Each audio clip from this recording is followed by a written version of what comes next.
Şair dostumuz Ragif Nazimoğlu sözdən söz çəkirəm, baxışdan fikir şeirlər kitabında bir şeirində yazır ki, ruha qida verir, ürəyə fərəh, qəlbi təmiz, üzü gülər adamlar, dodaq tərpənməmiş, dil tərpənməmiş, adamın dərdini bilən adamlar.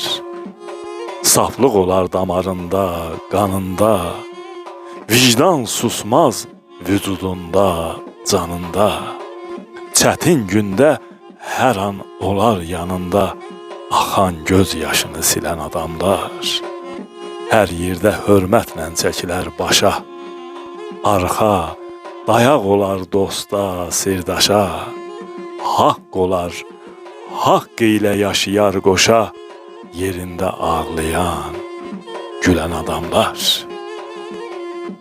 Uğurlar arzulayıram şair.